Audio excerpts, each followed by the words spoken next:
Hello and welcome back to BIMvoice.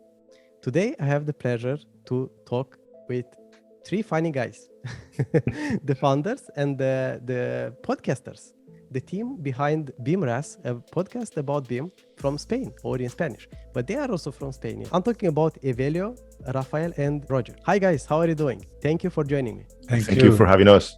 Thank you for having us here. Yeah. Cool. Now, please introduce yourself. Well, that's a big challenge for me because English is not my very comfortable language for me. But I'll try. I'm Evelio, the BIMrras guy, with these three people.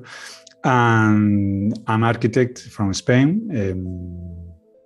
Actually, I work as an architect in Spain, which is like a miracle here today. And I ran BIMrras since 4 or 5 years, guys. 5 years. We went towards 5 years. We went towards 5 years now. Anyway, I've been running BIMrras with these two guys and having a lot of fun with our guests and our episodes. So I'm very pleased to be here with you and your audience because, being in a foreign media is like, we are like stars. I don't know. You are doing a very nice job promoting BIM, and this is what I talk about on this podcast. And it's always nice to talk to people who likes to promote BIM and make it more understandable for people around us, and to get it more used and so on. I'm Rafa or Rafael, whatever you want. I'm also an architect like Roger and Evelio. We started together. And we all come from Pontevedra, and I work in construction buildings, building buildings, at construction sites. Currently, I'm working at building a train station, and I'm part of a big team. Very big train station. And I'm part of a big team, and well. 5 years ago, we met with these two guys and started this adventure, which is BIMrras podcast, and then became another group of projects that we developed together, and that's great. Awesome. So the next one. Next one is me. The mystery is unveiled. I mean, I'm an architect too, so I don't know why. Oh, surprise! surprise! This I work as an architect too. Have my own office, little office. Working here in the northwest of Spain, in Galicia. All of three are from Pontevedra. The same. I mean, this is. As you are in the fifth year of scholarship at BIMrras. Yeah. I'm the apprentice here. I'm the one who suffers. These two guys. They paid me to put a brave face and. We need somebody to bring coffees and basically do some photocopies. Clean the house. Makes sense. Yeah. Yeah. Okay, so we have three architects here. That's very nice, very interesting. I'm a civil engineer, by the way, educated as. Cool. I asked you previously before I started to record. What does this mean? What BIMrras means? So now I would like to hear again your explanation, Evelio, because you did not tell me what this means. The real meaning.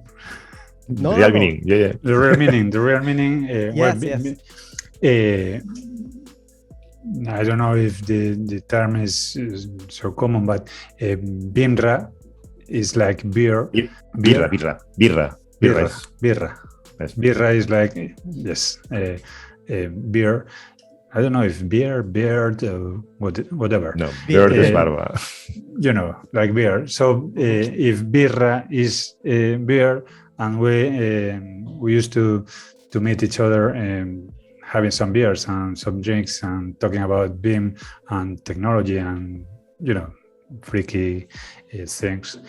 We decided to call our project BIMrras because it's like BIMrras and BIMrras. Well, looks like something very natural, and that's it. Even the image is like a beer badge. So who knows? Perhaps someday we brew our own beer. Yeah, that's pretty funny. But if I'm not mistaken, birra, it's beer in Italian. In Italian, Spanish, yeah. it's cerveza. In Spanish, Isn't cerveza? Yes, but like a common term is also birra. Okay, I understand. So you use actually this word in Spanish as well. Yeah, Okay. yeah. Yeah, I learned something new again. So that's cool. Thank you. Well, it's Italian, so it's not technically new. Yeah. Well, I did not know that it's used in Spanish as well. So No. that's new for me. Yeah, cool. Now you tell me, what are you talking about? Okay, we know that you are talking about BIM on your podcast, but give me some ideas. I did not listen to your mostly episode so far. about BIM, but we also speak about try to speak about technology and sometimes about transversal topics in our sector, because we think that construction is not so modern or technology adopted like other sectors, and we try to use that voice we have to introduce some topics which we find interesting or necessary or just funny sometimes. So we talk about BIM, but BIM is like the excuse to talk about our sector, our thoughts, and our problems in the sector. And we're trying to introduce these topics because we're pretty sure BIM world is going to die. I mean, hopefully. Actually, is dying. Yeah, it will die very soon. I don't know, 2 or 3 years. Nobody use CAD as a word. It's something that everybody takes for granted. So we're trying to look for a way out, to get a way out of the BIM vision or the BIM, as a main topic, and introduce this kind of discussions, arguments about things like innovation, productivity, and technology that, as Evelio said, the AEC sector needs to take Actually, care. BIM is the excuse, because we need to talk about our sector and our problems, what is happening to our environment. So BIM is just the excuse to talk about energy, about work, about the job conditions, about a lot of things which are something related, like BIM, related to BIM. Yeah, that makes perfectly sense. What is the state of BIM in Spain? I have no idea how much, to what degree BIM is used in Spain. Emergency services. Can we make the question in the other way? How is the state in Romania? I live in Norway. You are in Norway. Oh, yes. There's so something in Norway, there's no signal. Norway is very advanced in the. There's something you must know here, Petru. Here in Galicia, we answer a question with another question. So yeah, that's pretty normal. That's a cultural thing. Yeah. No, like always, like everywhere, it's well known that actually in Norway, BIM and digitalization, however you want to call it, it's becoming more and more mainstream. More and more companies are embracing it. We don't have any more petty challenges with needing to explain what BIM is and why should we use BIM and so on. I feel that we are way past that level where people don't need to answer, don't need to think about this anymore. They know that this is the only way to go forward. And Well, definitely is not the case in Spain. Yeah, no, I'm not so sure. I mean, probably in the big projects in Spain where the big money is, BIM is something required and something that the owner expects you to bring to the table. Let me rephrase it. Some big projects. Well, some big, as everywhere in the world. I mean, every place has some big projects. A couple of big projects. I think I think it's not so common. It's gaining momentum. No. I think it's gaining momentum, but it's not so frequent. I've been working in big projects for 15 years, and this is the first project they ask us to work in BIM. Yeah, because you're working in the rail world and in the rail world, and this is like working with Romans in the 20 centuries ago. I mean, the rest of the world is moving faster. No, that's not the case. I think I don't agree. Petru, grass is always greener in the other side of the fence. So Spain is always in a bad shape for BIM, but and we are always looking for Norway, Sweden, United States, United Kingdom, United Kingdom a lot, but. The real fact is there is very, very good quality professionals, very good projects, but it's not the common sense. It's not the common way. It's like some spots which are appearing and are working a lot, but it's not so widespread in our sector. But there's always people who are behind us. Forward thinkers. That's it. But I think this is a common thing everywhere. I mean, if you go to the UK, you will see a lot of projects that are not BIM related. And here is the same. I'm not saying that here in Norway is perfect by any means. Like it's still a lot of work to be done. I just say that the understanding of this, at least we got over the first questions, right? Because always you ask, is there any point in using this? Do I get any value by doing that? Yeah. We don't talk about that anymore and now, but that does not mean that we don't have other challenges. Like we are trying to see what is the best way to create best requirements for a project in order to be applied and so on, right? There are a lot of challenges, of course, but I'm very happy that I'm working with this. And I think the main difference with Norway in Spain is that we lack the rules and legislation that Norway has implemented. I mean, probably we are 2 steps behind that point. We have some institutions trying to put in place this kind of rules and procedures and legislation, but it's I think it takes time. It takes time. It takes time and effort and resources. I think our main challenge is to explain that BIM is not only Revit. So starting for that, we have a lot of problems because when you start to talking about BIM, some people say, I work with Revit too. And I have to say, well, I don't work with Revit.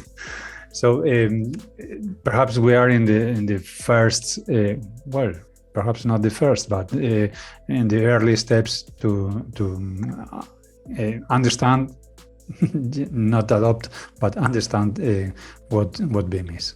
Here in BIMrras, we try to be very precise about the E in the I in BIM acronym. I think we are very, very skeptical about softwares and more about more related with processes and with procedures and and all the information that goes in the model, and not in fact Evelio uses Allplan. I use ArchiCAD, and Rafa had bad luck and now it's working with Revit. Something that is probably he was a mass killer of little kitties in another life, and now he has to work with. Now I've been blamed punished to work with Revit. But it's not the as you all said, it's not the software but the processes.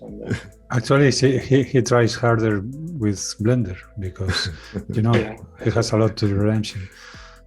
Of course. This is exactly why we should champion these solutions, open solutions, openBIM, right? Because we are working with different tools. That's not important. That should not be important. What tool are we using? The most important is how the information is delivered and how that information can be reused and used in maintenance and operations, right? And absolutely. That's the most important part, and that's why we need standards. That's why we need IFC. That's why IFC it's important, right? Because it's platform agnostic. You think about IFC, you don't need to think. Doesn't matter if you export it from Revit, ArchiCAD, Allplan. Doesn't matter. I use it in the same way, right? I get the same information as long as you deliver it, and that's why requirements are important. And now I'll go very briefly and mention something about Rogelio, what Roger said about legislation. There is no legislation in Norway. Something, maybe this is a tip or something, but here in Norway, governmental institutions for railroad, for roads, and for buildings, they set very advanced, very bold requirements on their projects. But this is no law, right? But if you want to apply to bid on their projects, then you need to follow these rules, right? So even if it's not like a law, but it's something that a very important client is focusing on, right? That is going to be to push a lot further the industry. So it's very difficult if you, as a general contractor or consultant, designer and so on, you try to do it. But if the client doesn't understand the value in that, that's going to be a huge challenge because he is the one paying for it after all, right? That's the biggest challenge actually, the education part, the understanding that we can get and we can benefit much more from a much better quality of data if we get it in the right format and not only in dummy drawings and PDFs and so on that is very difficult to use. It's difficult to have to see something which we all three agree. I mean, that's the main. It's our main difficulty here. I wasn't talking about legislation as as laws implemented. But about I was referring more about a group of requirements. Rightly written, rightly discussed, and with some kind of that well formed together, and not like here where every piece of the administration does its own requirements without any kind of relation between them. And that's the typical form or the way, the natural way when something isn't implemented in a more mature stage. We are in a first stage of implementing BIM in the projects related with the administration, and it shows in the way that these requirements are written. That's why what I was trying to explain when talking about legislation. Yeah, I understand. You are talking about a BIM mandate, what you're saying here, like that's very inefficient, as you said, but that's not only happening in Spain. That's something general. Like many other countries are facing this issue. Where the different institutions are not working together to try to do something, because that's a very bad way of use of resources, right? Doing the same stuff, just a bit different, to do it for yourself instead of just working together, collaborating and trying to get a document that can work to some degree for everyone, right? But that's a challenge, like I said, everywhere in the world. And that's mostly a cultural challenge, that there might be some political reasons there, right? And so on. But very important to understand here, I'm not trying to point my finger to Spain or something like that. I'm just curious because I know even if we are talking about the challenges, about what's happening in Spain and how can that be tackled, there are many other countries where the things are not even into that level discussing about BIM. So I'll be honest about that. So this is not the reason why. I'm just curious to find out what is the state, what are the challenges, and how no offense taken. I mean, that's if you ask a BEP from any of three of us, probably this BEP would be different, because naturally we have different stages in maturity, or different knowledge about the complexities of BIM. That's something natural. Something that everybody would expect. Other thing is that some requirements in a BIM contract from the administration comes with a mandatory requirement to provide RBTs or IFCs, and then you see, you can get the what's behind the level of knowledge about BIM that's behind any of these institutions. And you would expect that, being the administration of the nation, the government, these kind of things were better cooked. But sometimes you get a perfectly cooked piece of meat, and sometimes it comes very raw, and that's the thing.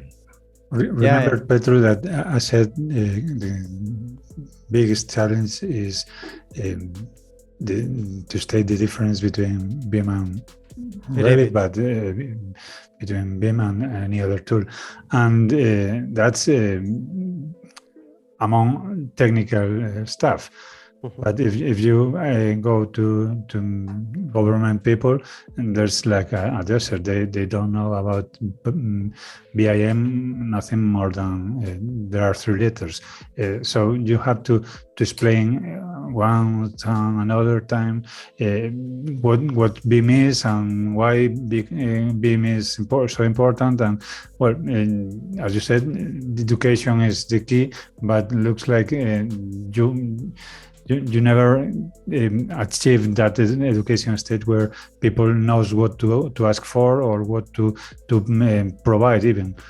So it's very difficult to state a regular the state of BIM in Spain. There is a state of BIM in some administration, the state of BIM on a lot of administrations, and there is a lot of people which they know nothing about what BIM is. Yeah, that's true. That's valid here as well. You have, like I said, big contractors, big companies that are very advanced. At the same time, you have smaller administrations, which of course they don't do the same stuff. They are maybe just finding out about it and so on. You have the technical staff and the legal staff. They all take part in working on the contract level, and that is a mixture of people.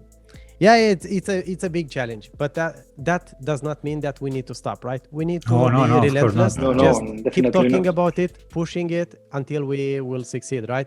How many episodes did you have so far on BIMrras? 113. 13 today. 13 today. No, 14 today. 14 today. We've just released the last episode this morning. Yeah. Well, the morning where we were recording this. Yeah, and we also have 26 podcasts from TDH, which is another podcast we're releasing right now, weekly. Our spin-off. Interesting. Very nice to hear. Did you also have guests, or only you talk between yourselves about some topics? We mainly have guests. Yeah, we mainly have guests. And from time to time, we speak. We three speak about certain subjects we find interesting, but we mainly have West. I understand. Actually, Petru, the podcast is was started like a kind of master degree, but any of us could afford it. So we thought that it could be better if instead of paying somebody to learn from them, would be a better idea. Take these people and talk with them in order to get the same knowledge, but for free. Whoa, it works. Yeah, like I understand perfectly what you are saying. This is, I also feel like this has been like every interview I have is like a coaching session I have with somebody and learning a lot. And I hope that they don't just waste their time. I feel that people genuinely like to talk about these things and to share this knowledge. And I think this is very important as well. I agree at all, and it's something which are we are very proud of it, because a lot of people who has been in BIMrras has talking completely freely about all they know, sharing their knowledge absolutely. So it's like a gift for us to have them in the podcast. Yeah, we have the privilege of having more than 80, 90 master lessons, from very top people here in Spain or in Spanish, in the part of in the part of America that speak Spanish. That's a privilege. I mean, the ability or the privilege to talk with these people has been something. The best of of this voyage, of this adventure, is having these kind of chats, and chats that could have been for a week, and we have to sum up and concentrate these lessons in 1 hour. But it's amazing. And from time to time we have to speak with each other, so it's like the pay for the karma. It's karma. It's karma. What are your future plans then? Do you have a specific goal, or you just plan to run it unlimited? Yeah. We want to be Lamborghini. Lamborghini is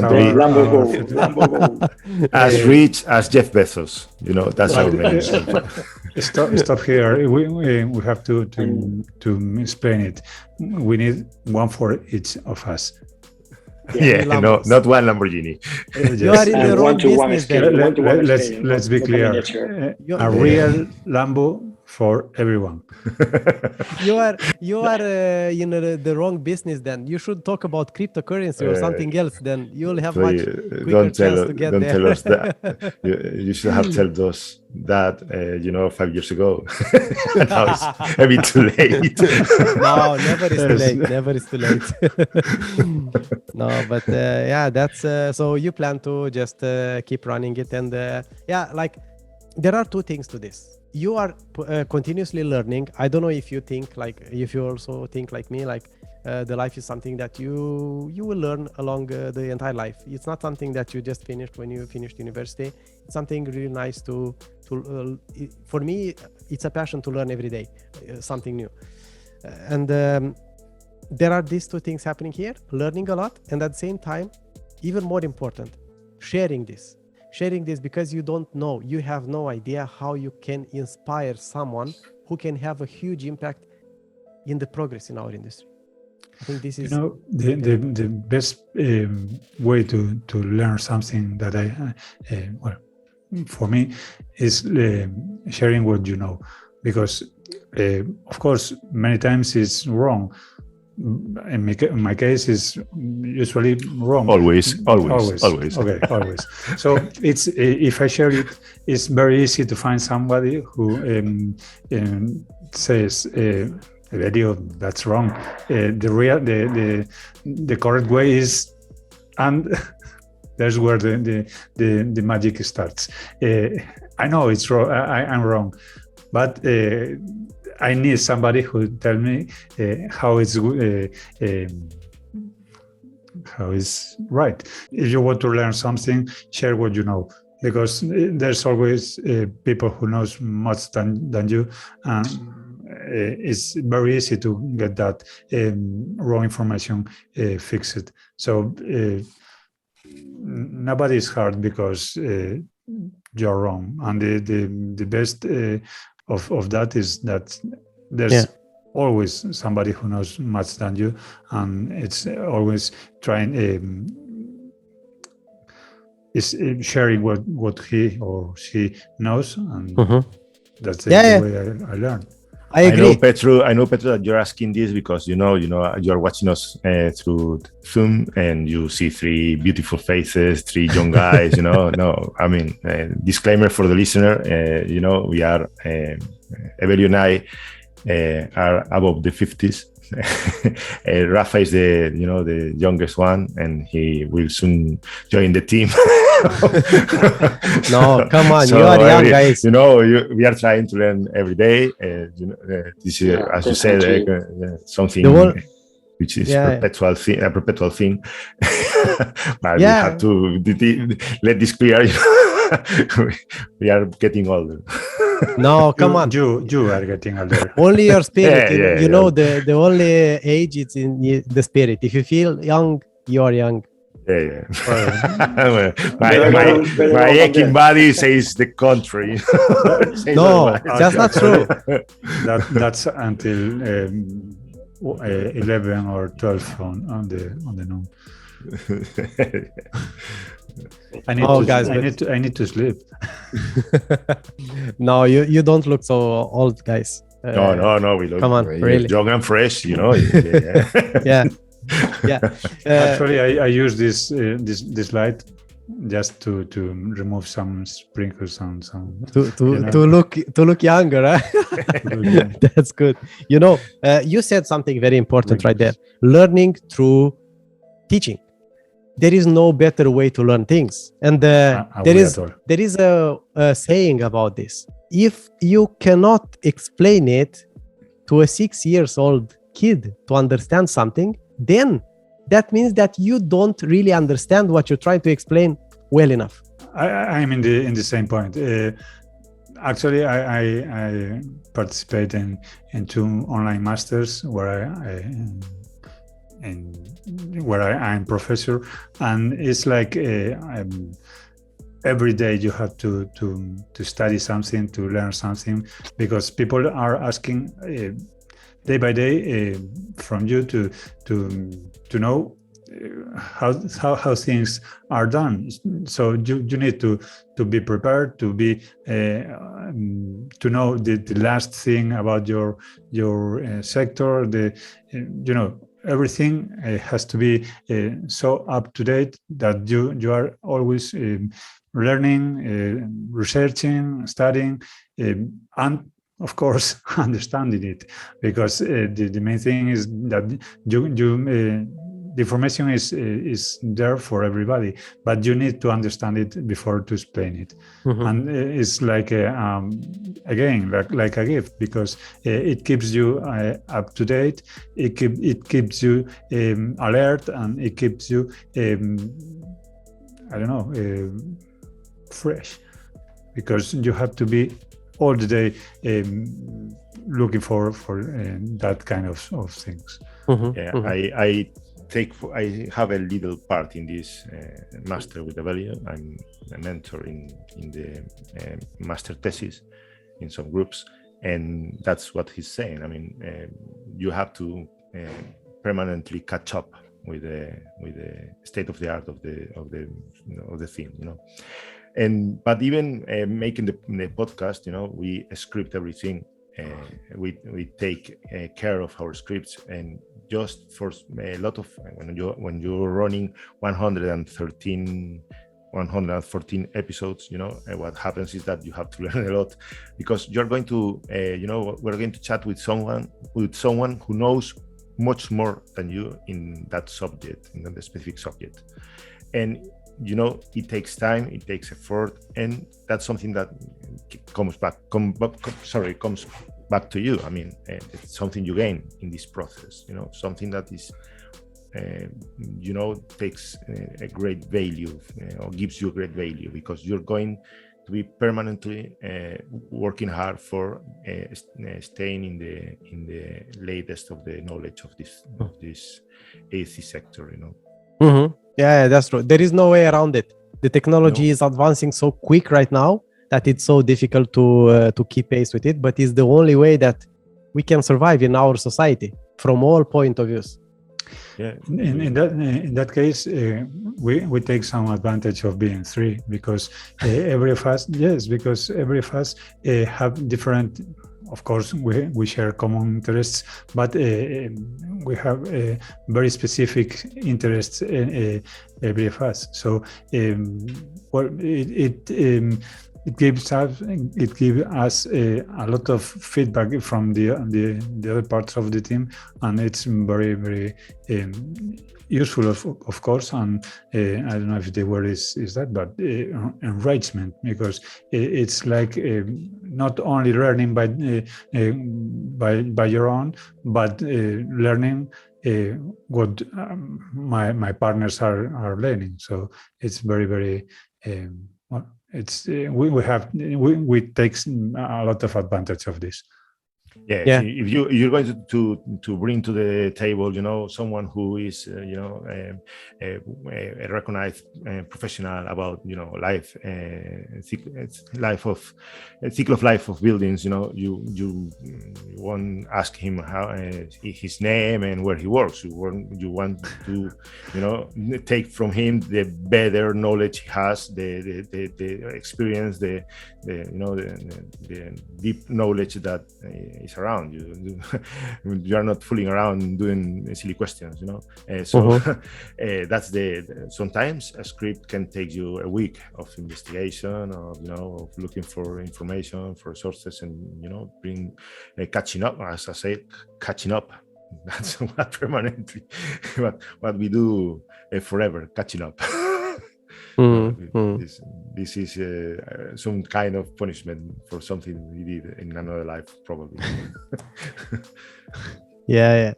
Okay, let's wrap it up. I would like to hear, I don't know, an advice, something. What would you say to somebody who just learns about your podcast or about BIM? Just one advice: be kind with these old people. And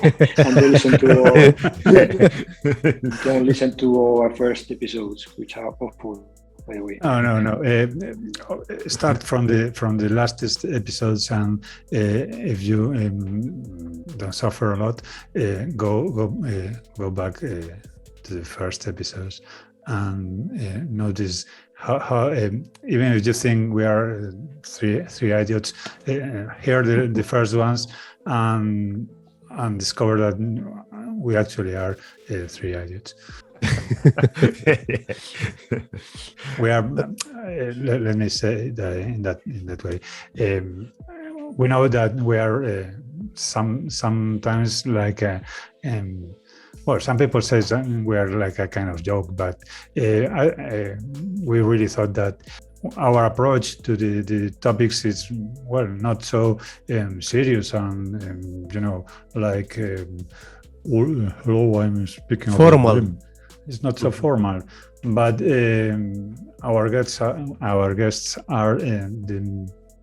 I think the state of the art of BIM in Spanish language, and they say all their knowledge, and they share with us, and we just act like the media to provide you that knowledge. Yeah. Now that what, sometimes it's much easier. Yeah. I would like to add something very, very, very short, very, very. Go on. Quick.